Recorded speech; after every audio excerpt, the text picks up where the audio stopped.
Woman bungee jumps before instructor sees mistake.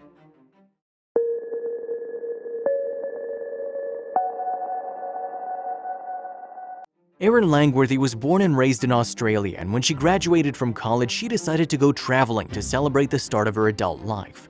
She felt that Zambia was a great place to start. She knew it would make an amazing experience that she would never forget, but she had no idea that she'd remember the experience for the wrong reasons. She didn't want to travel with anyone else. She felt that she needed to be independent for once, so the 22-year-old set out all on her own. She also wanted to meet new people and maybe make new friends while in Zambia. She also thought that traveling on her own would make for far more interesting stories when she was back. Erin needed something that was thrilling, that would offer her an opportunity most people only dreamed of. She jumped at the chance to do something amazing and would never pass it by. She signed up for a tour group that would be going bungee jumping. She knew she'd love it even if she was a little nervous.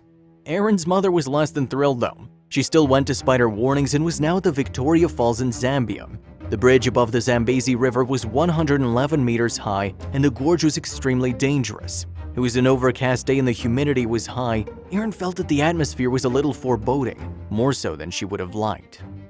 I felt nervous but never thought anything could go wrong. I was the 105th person to jump that day, Erin remembers. She knew that it was safe and things don't often go wrong.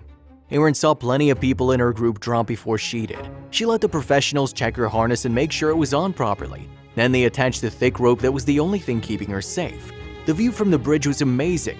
What am I doing throwing myself off a perfectly good bridge, she recalls. She should have trusted her gut.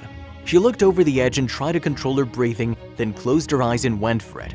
I was caught up in the moment and simply spread my arms and fell forwards. Everything sped by in a blue-green blur. The rush was amazing. But soon there would be no going back once things took an unfortunate turn. She felt herself fall for 40 meters until she felt the thick rope tug at her body.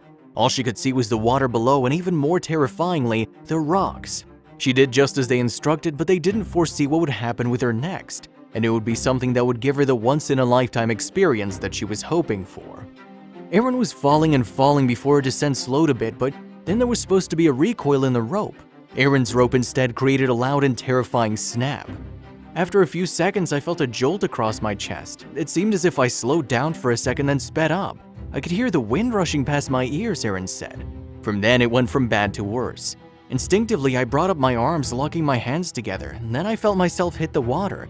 That's when I realized something had gone wrong, she recalled. Erin hit the water in the safest way she could in her situation. Her quick thinking prevented her from passing out. A massive splash swallowed her as the onlookers watched in complete shock, but the fight was just beginning. Erin's bungee cord remained tied around her ankles. It snapped near the top due to the general wear and tear from thousands of people over the years. She drifted down the river, trying desperately to gain control of her direction. Then the 30 meters of rope that was still attached to her caught a rock on the riverbed.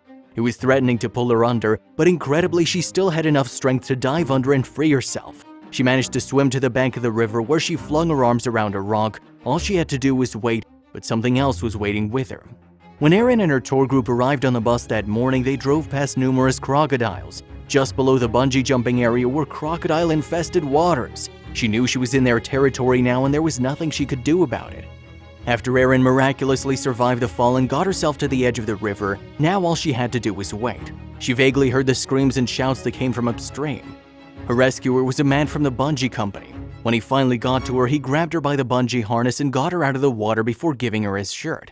Erin was okay but shivering. She let the man take her uphill to the other rescuers that looked at her anxiously. Erin thought the worst was over, but there was one more problem in this ordeal, and it was political. Because the Zambezi River ran along the border of Zambia and Zimbabwe, Erin was pulled out from the border of Zimbabwe. She was prevented from receiving immediate help. They couldn't get the local medics to come to her because she had no Zimbabwe passport. The tourists who managed to come to her aid were now in uproar. Erin had no choice but to take the long way to seek medical help.